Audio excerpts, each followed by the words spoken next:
More than 1,300 people sick in China, and it is starting to spread. So for more on this, we want to bring in our CBC News medical contributor, Dr. Peter Lin.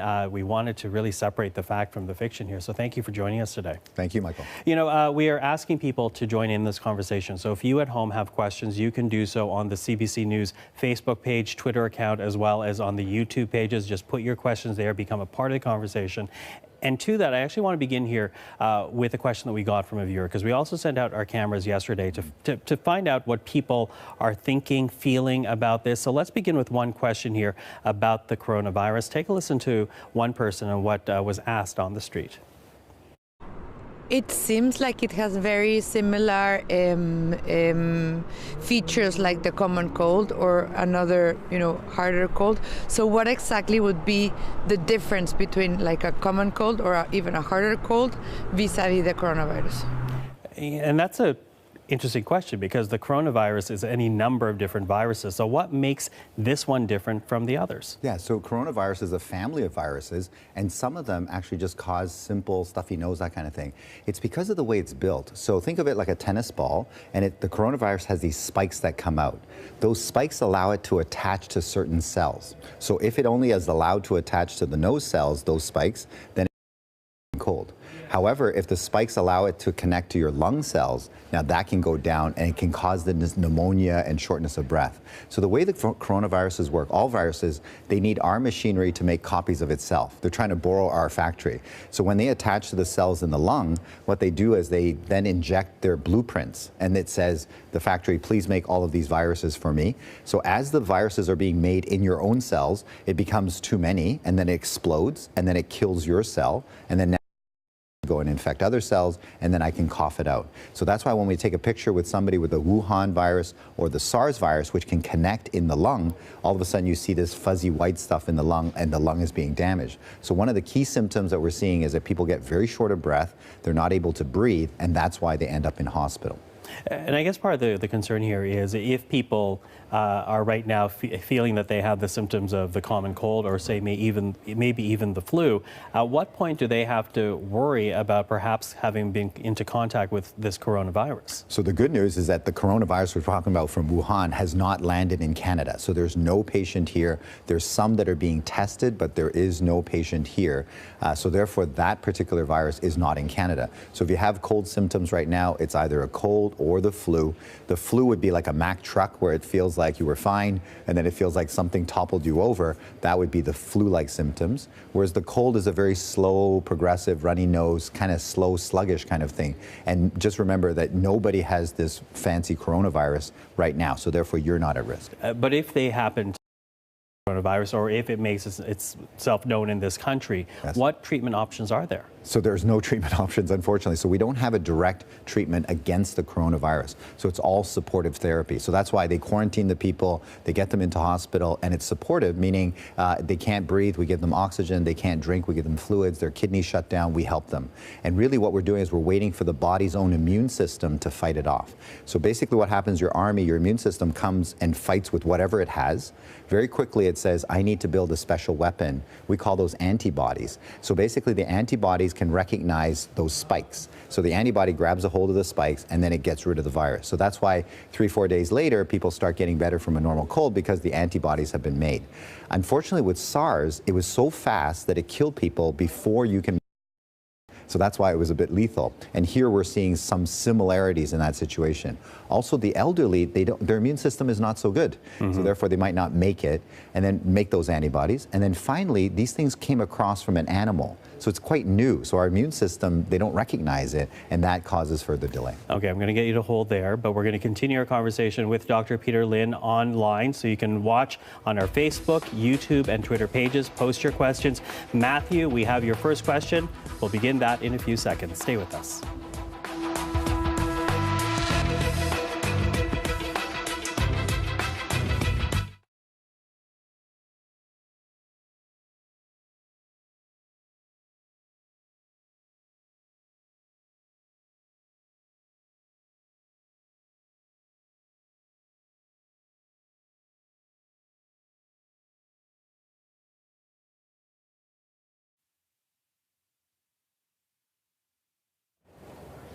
So if you're watching CBC News Network, you saw we had begun our conversation with Dr. Peter Lin, CBC News' medical contributor, about the coronavirus that we're tracking out of Wuhan. We're now joining and continuing our conversation on our social media pages, the CBC News Facebook page, as well as the YouTube page and Twitter page. So by all means, ask your questions. We're going to continue our conversation. Dr. Lin, so you mentioned SARS in your last question. Let's make a distinction here. What makes this coronavirus different from what we saw in SARS? Because certainly in the early days, that was the comparison, a SARS-like coronavirus coming out of China. So it's in the same family, so it's a coronavirus family, and corona just means crown. So when you look at these viruses, they all have these little spikes going across the top. So the differences are the spikes and how easy is it to transmit and how deadly is it. In other words, how fast does it grow, and therefore how fast does it destroy your lung cells. So therefore transmissibility is what we're looking for. Now in this particular case, it's a unique feature. So when they found the virus, they sort of did the DNA or the RNA coding, so they know the mapping, and it looks different than SARS. So that's why they say it's a new virus that's coming out, again, because our body won't be able to recognize it. So now they're saying, how many people does it kill? But that needs to know the bottom number, like how many people are infected. So right now they're saying, let's say 1,300 people confirmed. That means that they had the test, they were sick enough to come into hospital. But you can imagine there are many people that may not have gone to hospital that have sickness, they're at home. So we don't know what the bottom number is. We know that 41 people died, but then we don't know how lethal it is at the current moment. And we don't know how fast it transmits to people because we can't track every single person that is sitting there in Wuhan.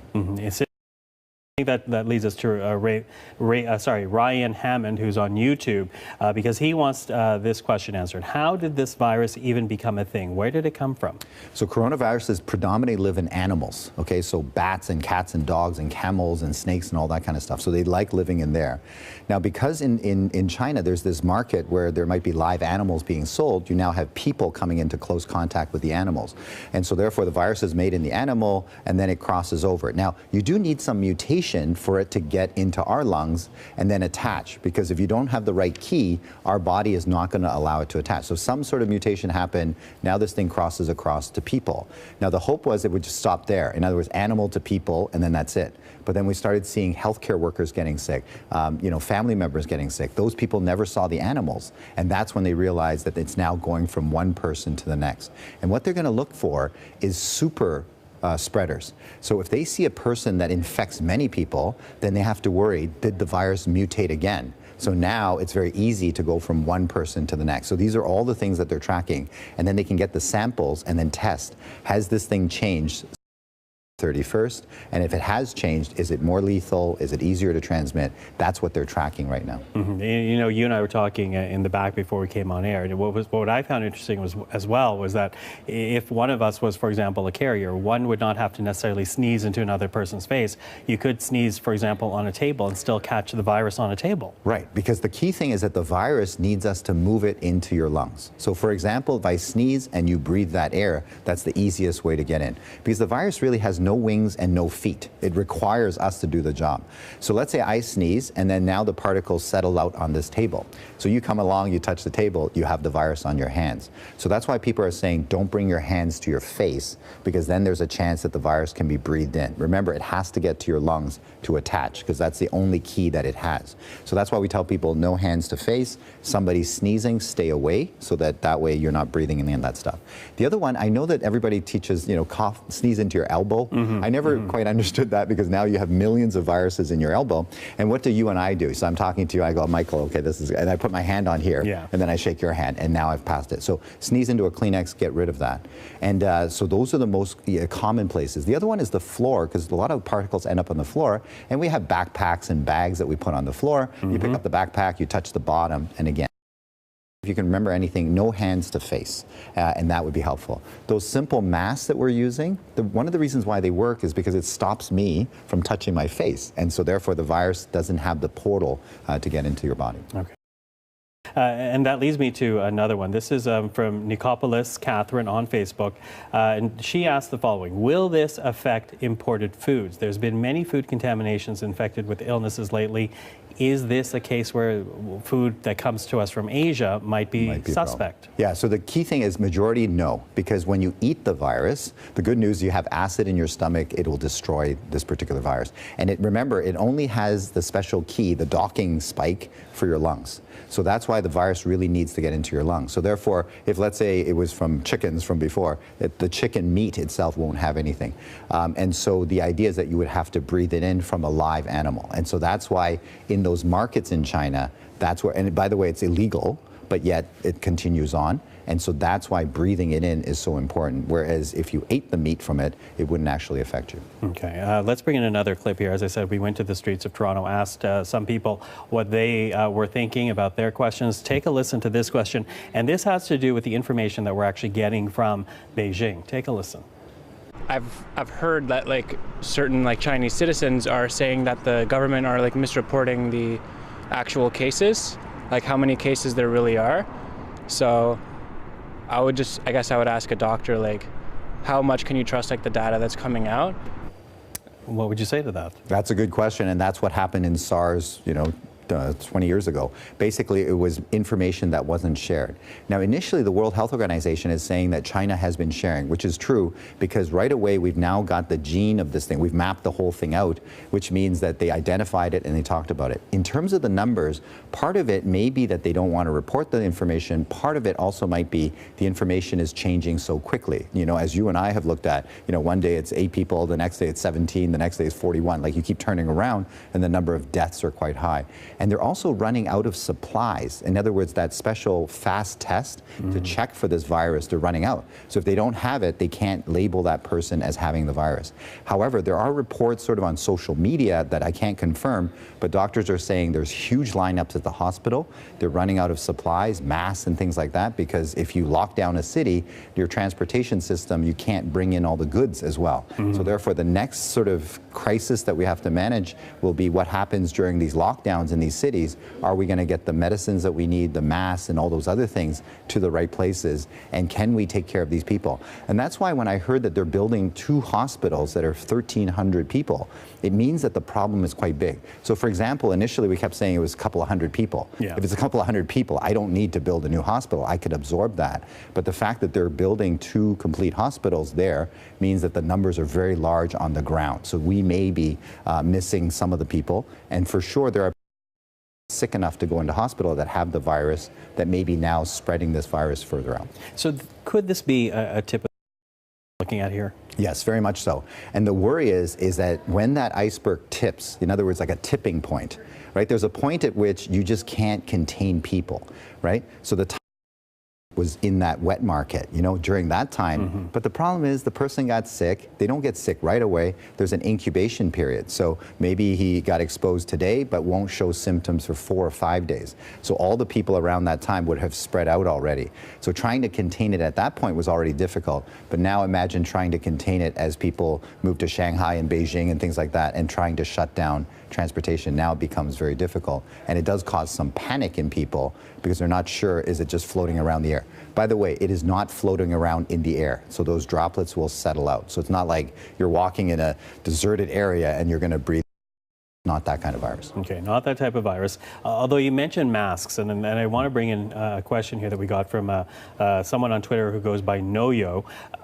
Are those masks actually effective? Right. They're leaking on the side. So when we were given the SARS mask, that was the N95. Those ones, the ones that you have to get fitted, you have to shave, and then it seals around you, and you're truly breathing through a filter. And it's horribly difficult to breathe. Like you get dizzy trying to breathe through this thing. The ones that we have, the paper one that you see everybody wearing, really it leaks all over the place. So if somebody sneezed directly at you, it's better than not having a mask, but certainly there's going to be a cloud around you. But what it stops you from touching your face. And by stopping that, then you won't bring viruses from things that you've touched onto your face. The other thing that I want to tell people is that if it gets wet, so in other words, you have some, moisture, now that filter is no longer worthwhile. So you have to get rid of it. Because I've been seeing people using the same mask over and over again, and some people are using just the cloth one. That and it's full of moisture, it'll grow mold. So that would make you sick faster than the coronavirus, for example, here in Canada, where there's no virus, that would actually make people sick as well. Although, and correct me if I think think the advice that we're hearing right now is really the masks should be used not by people who are afraid of getting sick, but those who are sick. Correct. So the people that are sick, put the mask on then. That stops the virus spreading. Please, if you have that, cough into your Kleenex.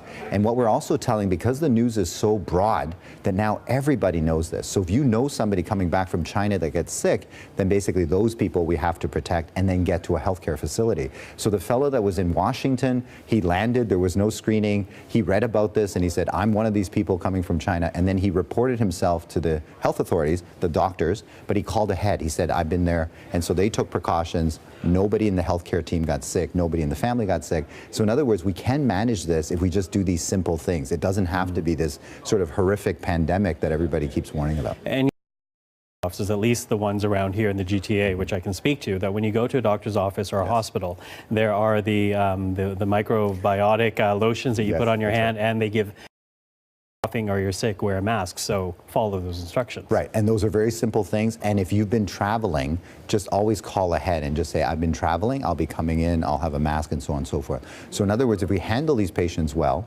whether it's a SARS or MERS or this one or influenza, all of those things work the same because they're all viruses. They need a way to propel to the next person. So if we just take these simple steps, all viruses will not transmit so easily. Okay. Let's take a step back, though, because Matthew Chechia, hoping I pronounced that correctly, Matthew, he's on Twitter and he says, what are the most common early warning signs that a person has been infected? And this almost goes to the early days of Wuhan because, as you said, people would have been walking around. It's just the common cold, or perhaps I'm starting the flu. Right. So the first thing is that there's an incubation period. So this is when the virus is setting up shop. So it's sort of, putting itself into all these places. So it hasn't started the factory production yet. So during the 4 or 5 days, people feel well. They've now expanded that and said it could be up to 14 days, just to make sure that they have a big window to catch everybody. So if you've been in Wuhan over the last 14 days and you start getting any cold symptoms, then you need to report immediately. Initially, it will be simple symptoms.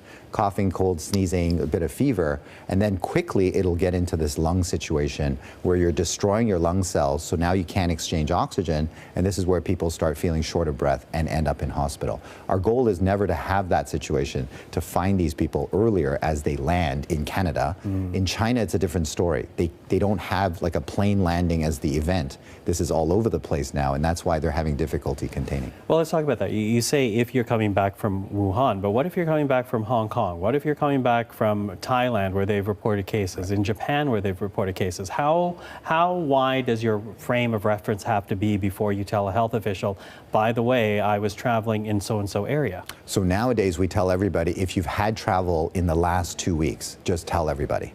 And that way, if you're well, I still tell everybody, just you're in that time frame of 2 weeks, please stay away from people. So don't go to public gatherings, don't take public transit if you can, if you're coming from the Far East area. And the reason for that is that you might be looking fine now, but we don't know what happens thereafter. The good news, though, when you're looking perfectly fine, you're not really that infectious because the virus hasn't started replicating yet. It's when you start feeling any kind of achy, fever, that kind of stuff, that's when the virus is starting to turn on the factories, and that's when we have to be very careful. So I think always travel history is important. And I think we were, as doctors, we were a little complacent with it.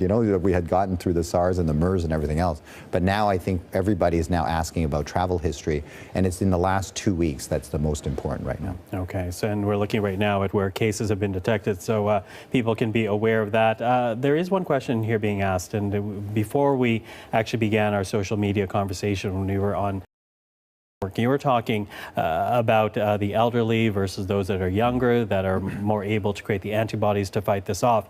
But we do have a question about young children. Should I be very concerned for young kids around me, youngest being 8 months old? Sure. So the younger children, their immune system is not as good. So therefore, if they came from the China area and then they developed fever and things like that, we'd be very concerned because their immune system is not strong enough. They tend to tip over faster. So that's why with children, we're more careful. And so if you have been in that area and you come back, we're more careful with the children to monitor them for the 2 weeks period. If on the other hand, you're in Canada, you haven't left and really haven't had contact with everybody else, coronavirus, but you might get the flu, you might get influenza, and you might get the normal colds and stuff like rhinoviruses. So therefore, we still have to be careful. And all those simple things that we talked about, washing hands, not touching, and maybe people that say, oh, isn't this baby so cute? And they come into the face. Maybe let's avoid that part, right? Because now you're bringing viruses to the little baby as well. Okay, good to know. Let's bring in another question here. Again, on the streets, this is what someone has to ask about symptoms. If there's any symptoms beyond just having flu-like symptoms, like so that you would know what to do if you had those extra symptoms. Yeah, I mean, that would be the great thing. It would be fantastic if you got a rash or something like that. Yeah. But unfortunately, no rash, because remember, it just attaches in the lung area. And so it's the very shortness of breath that people are. So what will happen is that the course of it would be like you start feeling sick and then you go down very quickly. And in those situations, people used to say, well, I just have the flu, I'll just sit at home. In that situation, with a travel history, we don't sit at home, we get them to the facility, call ahead so that they're prepared, and then that way they will do all the proper testing and everything else. In Canada, we still have those testing kits. In Wuhan and some of these other places, they've run out of those testing kits. So now we're in a situation, flu season, cold season, and we have this virus. So how do we sort people out? So that's why they need to get more testing kits and so on and so forth in that region. And so even though it's not a major sort of emergency worldwide, but it is a very much emergency there. Well, let's talk about that, because the World Health Organization, they were debating whether or not they need to declare this a global cause of concern, and they decided not to. Right. What's your reaction to that? So a couple of things. At the moment that they were looking at it, there was 17 deaths and there was like maybe 400 people, right? Yeah. So you look at that, it's all contained in China. Any patient that had left China was well contained. So they had not passed it to anybody else in Singapore or Japan and things like that. So basically they said this is a China situation, not a worldwide situation. Now it might change because China is trying to control it, but yet the numbers are 41 deaths. You now have this bottom number of confirmed out to 1,300. So it's expanded quite a lot. Thankfully, still in all the other country, it's been well contained, but certainly it's a crisis in China. So I think they're continuing to monitor the situation. Do we need to do certain resources? And some of these emergency situations forces countries to share their information. Said China's sharing information, they're doing all the right things. Why do we need to trigger this? Because it has economic problems once you put in one of these emergency situations. So that's why they were trying to balance. And at that time, the numbers didn't look scary. Now the number looks scarier. And with people traveling for the lunar calendar year, now we have the concern people might have sort of ignored the ban and still went off. And so the next couple of days to weeks is when we're going to see, is there a big spike? Yeah. And if there's a big spike, that's going to be a And, I think Canadians, that's what we often see at Christmas. Yes, People exactly. will still have Christmas dinner with their family if they have the flu, and they'll tell, not contagious, That's but right. they're sitting there not feeling that well. To that point then, Panda Girl 311 on YouTube, this is what she asked. Do you think the virus will eventually spread to Canada? The answer is probably yes. Okay, so we can't stop flights coming here. So the flights are continuing to come here. We do have screening here, some of the cameras and all that stuff for fever. The problem is if you don't have a fever, then it's not going to pick you up. So therefore, if you're in that window where you're not that sick, you're going to bring the virus here.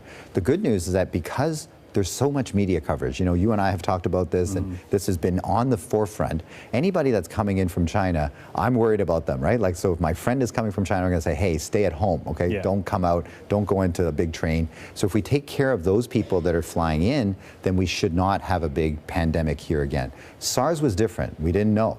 People landed and then they went home and they did all this stuff. And when they got sick, we didn't know. And so therefore they were able to spread to so many people. Whereas this time we're getting fair warning. Time zero right now. In other words, we have no cases and we can protect ourselves by monitoring these people, you and I. In other words, you monitor your family, your friends, and make sure that if they get sick, they get it treated. Well, over died because of SARS back in 2003. How are we better prepared now than we were back then? Yeah, so SARS was 800 people that died, and then here it's 41, so we're sort of growing at the moment. And so the good news is that We now have a test. So back then, we didn't even have a test for SARS. We didn't know what this mystery virus was that was killing people. So for a long period of time, we couldn't identify it. Whereas now we have a test to identify it. We can track where it's going. We know that it's going to come in on an airplane of some sort from that region. So therefore, we can keep a close eye on these people. You and I know that any family member that comes from there, we're going to keep a close eye on them. So the knowledge base has increased quite dramatically. And China has been quite forthcoming up until the numbers. I think the numbers are kind of a little bit off right now. Now, forthcoming in terms of there's a virus here, we've genetically coded it, and this is the test. So they've been good with that. And now we all know to watch out for the boogeyman, so to speak. And so therefore, we're much further ahead than SARS. So I don't think we should have another situation like SARS here in Canada. Okay, so further ahead than we were with SARS, but if the People's Republic is not being upfront about the numbers. Yes, they are telling the world that this coronavirus exists, but if they're not upfront about the numbers, how significant is that? So the good thing is that because it's been spread to other countries, everybody's on alert. The worry is if they're not upfront about the numbers and nobody's paying attention, right? So nobody was worried about this, that becomes a problem. Now everybody's worried about it. So now even if the numbers are off, let's say by 1,000, okay, doesn't matter because that plane that comes into Toronto will still get checked and the people will still know to take care of themselves. We will still know to report them and get them to healthcare if they begin to get sick. So in other words, we're all aware now. And so that's what makes it very different than the early days of SARS, where really we didn't have any clue that this virus was coming through. On Twitter wants to know about the frontline workers that, for example, work in a hospital. What are the steps being taken to well-equipped frontline nurses and other healthcare providers? So for SARS, we had nothing because we didn't know what was going on. So therefore, the precautions weren't really that great. Nowadays, as soon as they trigger this in, there's a respiratory precaution protocol. So all the hospitals, everybody, they do drills and stuff like that. So therefore, that's very good. My only concern is lack of equipment. So in China, because they weren't expecting this, there may be lack of masks and things like that, and maybe lack of people, right, manpower that could actually look after these people. Because it's a different story when a hospital is running normally versus now you got 1,000 people waiting outside saying that they're all coughing and they're worried that they have this thing. And so that's the real concern that we have. So the first frontline workers know what to do, but we might be bringing in healthcare workers that might, so they might not be as experienced. We might be running out of equipment and we might be running out of those tests, which means that we can't figure out which patient is one of these bad ones and which one is just a cold. Is it too early to talk about a vaccine? You know what? We always talked about vaccines. In the SARS, we still don't have a SARS vaccine. And that's because SARS was so violent that eventually it burns itself out. It has no more hosts to go after. And as soon as we locked it down, there has been no SARS since. So the thought is, why do we need a vaccine anymore, right? Because vaccine takes time to develop. Now I think China, as well as the World Health Organization, are saying maybe we should make a vaccine against the coronavirus family. In other words, instead of waiting for a SARS or a MERS or a Wuhan virus, why don't we make something that grabs a hold of these things, trains our body to say, if you see these spikes coming through, take those guys out, because now there's talk of, because it has this worldwide implication, both in health and economics, that maybe it's worthwhile to make these vaccines that is more universal, as opposed to waiting for another one to come from some snake going across to a human. The other thing that we need to do is get rid of that contact. So imagine if we didn't have that close contact with the live animals, we can't get it across. The virus will not go. Okay, listen, I want to end this as we began it with another video clip. One last question, and this goes to prevention as well as precautions. Take a listen. How easily it is to get caught, what kind of things I can do to prevent it, what kind of steps I need to do if it does happen, stuff like that, and all the precautions. Good. That's good. That's a good thing to end up on. So number one, the virus can't move. It actually needs us. So sneezy people you're going to stay away from. Turn away if you're sitting next to them and they're sneezing, turn the other way and breathe the other air. Masks may be helpful to stop your hands from touching your face, but the key is not to touch your hands to your face because the virus will need to get to your lungs. Washing your hands before you touch your face is a good idea. Washing it all the time is difficult for people. And then the coughing in the elbow, I would say just cough into Kleenex and get rid of that. And if you're sick, don't go into work, don't go into public transport, those kinds of things. And also tell the facility ahead of time that you're coming in so they can take precautions. precautions. And if we do that, we don't have to have this pandemic and scare that everybody is talking about. We will be able to contain this very nicely. Okay, very quickly, one last one I'm squeezing in here from Alice Jen. Are hand sanitizers effective enough? They are. Hand sanitizers are good. 20 seconds of just washing with soap is good. And remember, the virus cannot go through skin. And as soon as you wash it off, it's gone. Okay, well, high five. Dr. Peter Lin, thank you for that. Dr. Peter Lin, our regular medical contributor right here on CBC News. Stay with us. Our coverage continues on CBC News Network. And for those that joined on our social media, thank you.